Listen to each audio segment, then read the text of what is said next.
Laymen's evangelical fellowship స్థాపకులు దానియేల్ గారు 59వ సంవత్సరం ఆగస్టు 15వ తేదీన చేసిన ప్రసంగము. మొదటి దినవృత్తాంతముల గ్రంథము 14వ అధ్యాయము 2వ వచనము.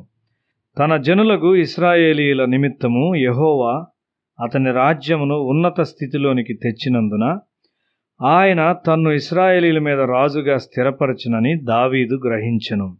ఇశ్రాయేలు మీద రాజుగా దావీదును దేవుడు స్థిరపరిచాడు. దీన్ని దావీదు చాలా స్పష్టంగా గ్రహించాడు. కృపలో కూడా స్థిరపరచబడట అనేది ఉన్నది. అది ఏంటది? నీవు ఆ విధముగా స్థిరపడినప్పుడు నీవు ఎల్లప్పుడూ దేవుని చిత్తాన్ని వెతుకుచూ ఉంటావు. నీవు దేవుని చిత్తమును వెతకనప్పుడు నీవు ఆ విధముగా స్థిరపడి లేవు. అతడు మా విషయంలో నమ్మకమైన క్రీస్తు పరిచారకుడు. అతడు ఆత్మయందలి మీ ప్రేమను మాకు తెలిపినవాడు. అందుచేత ఈ సంగతి వినిన నాట నుండి మేమును మీ నిమిత్తము ప్రార్థన చేయటం మానక, మీరు సంపూర్ణ జ్ఞానమును ఆత్మ సంబంధమైన వివేకమును గలవారును ఆయన చిత్తమును పూర్ణముగా గ్రహించిన వారునై ప్రతి సత్కార్యములో సఫలులగుచు దేవుని విషయమైన జ్ఞానమందు అభివృద్ధి పొందుచు అన్ని విషయాల్లో ప్రభువును సంతోషపెట్టునట్లు ఆయనకు తగినట్టుగా నడుచుకొనవలననియు అని కొలస్సీలకు రాసిన పత్రిక 1వ అధ్యాయము 8 నుండి 10 వచనాల్లో చదువుచూ ఉన్నాము. దేవుని జ్ఞానంలో నీవు అభివృద్ధి చెందినప్పుడు ఆత్మీయంగా స్థిరపరచబడతావు. నీవు ఆయన చిత్తంలో ఉన్నప్పుడు మాత్రమే నీవు దేవుణ్ణి సంతృప్తిపరచగలవు. ఆయన చిత్తంలో ఉన్నప్పుడు మనము ఆత్మీయ అవగాహన మరియు జ్ఞానాన్ని పొందుకుంటాము. దేవుని చిత్తమును తెలుసుకొనుటకు ప్రయత్నించడం ద్వారా ఒక క్రైస్తవుడు అభివృద్ధి చెందుతూ ఉంటాడు. దేవుడు మనలను గ్రహించినప్పటికీ మనము ఆయన్ని గ్రహించలేము. అడుగుటలో తప్పిపోవట ద్వారా మనలను మనము సమస్యల్లో నడిపించుకుంటాము. అప్పుడు మనం అడుగు వాటిని ఆయన మనకివ్వడు. దేవుని తిరస్కారములు, దీవెనలు. మనలో చాలామందిమి ఆయన తిరస్కరించిన వాటి కొరకు దేవుని స్తుతించుట అవసరమై ఉన్నది.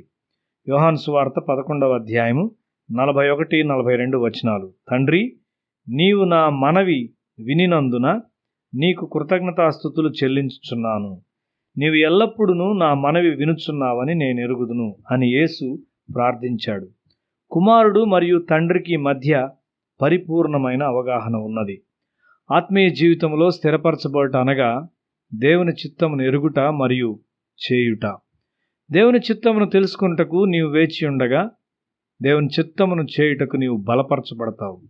ఆ విధముగా ఆయన చిత్తమును చేయుటకు బలపరచబడుచు ఉండగా ప్రత్యక్షత వస్తుంది.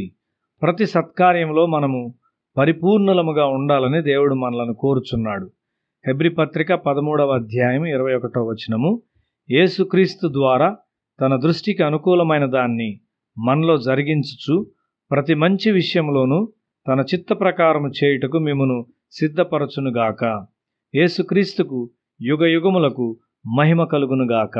మనము ఒక మంచి కార్యం ప్రారంభించవచ్చు గాని అది అపజయము మరియు అవమానముతో ముగియవచ్చు. అయితే నీవు దేవునితో మాట్లాడుచున్నప్పుడు మరియు దేవుడు నీతో మాట్లాడుచున్నప్పుడు ఆయన పరిపూర్ణ చిత్తమును నీవు తెలుసుకుంటావు మరియు దానిని పరిపూర్ణముగా చేయుటకు బలపరచబడతావు. ఆయన చిత్తమును చేయుటకు మనం ప్రయత్నించుండగా మనతో దేవుడు సంతృప్తి చెందిన స్థానంలోనికి మనం వస్తాము. మనలో కొంతమందిమి దేవునికి బాధను కలిగిస్తాం. కొన్ని విషయాలు మనము చేయుటకు దేవునికి ఇష్టము లేదని మనకు తెలిసినప్పుడు కూడా మనం వాటిని చేసేవారంగా ఉంటాము. నిజానికి దేవుణ్ణి శోధిస్తూ చేయవచ్చునా అని ఆయన మనం మరలా అడగకూడదు. అలా నీవు అడిగినట్లయితే అవును నీవు దాన్ని చేయవచ్చు అని చెప్పుటకు సాతాను సిద్ధంగా ఉంటాడు. మన దురభిమాన పాపములను బట్టి మనము వెనుకకు జారుతూ ఉంటాము. కొంతమంది పెద్ద కూటాల్లో సాక్ష్యమిచ్చుటకు చాలా ఆతురపడుతూ ఉంటారు. మన అనుభవాలను మనం ప్రదర్శించకూడదు. ప్రాముఖ్యత మరియు కీర్తి కొరకైన కోరిక సాతాను నుండి వచ్చున్నది.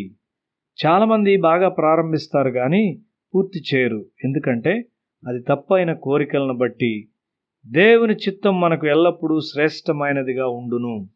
రోమాపత్రిక 12వ అధ్యాయము 1-2 వచనాలు. కాబట్టి సహోదరులారా, పరిశుద్ధమును దేవునికి అనుకూలమునైన సజీవ యాగముగా మీ శరీరములను ఆయనకు సమర్పించుకొనుడని దేవుని వాత్సల్యమును బట్టి మిమ్మల్ని బతిమాలుకొనుచున్నాను. ఇట్టి సేవ మీకు యుక్తమైనది. మీరు ఈ లోక మర్యాదను అనుసరింపక ఉత్తమమును అనుకూలమును సంపూర్ణమునై ఉన్న దేవుని చిత్తమేదో పరీక్షించి తెలుసుకున్నట్లు మీ మనస్సు మారి నూతన మగుట వలన రూపాంతరం పొందుడి. నీవు చేయగల చాలా మంచి విషయాలున్నవి గాని అవి మీ కొరకైనవి కావు. అక్కడ అంగీకారమైన విషయాలు చాలా ఉన్నవి గాని మీ కొరకు పరిపూర్ణమైనది ఏదో దేవుని నుండి నీవు తెలుసుకొనవలసి ఉన్నావు. నీవెల్లప్పుడూ ఈ విధముగా ప్రయత్నించున్నప్పుడు దేవుడు ఎల్లప్పుడూ నీతో ఉంటాడు. దేవుని చిత్తాన్ని వెదుకుచు నీ చిత్తము చేయుటకు ఆయన్ను ఒత్తిడి చేయవద్దు. దేవుని తెలుసుకొనుటకు మరియు దేవుని చిత్తము చేయుటకు ప్రయత్నించని ఒక క్రైస్తవునితో వెళ్ళవద్దు మరియు నివసించవద్దు. అది నిన్ను క్రిందకు లాగును.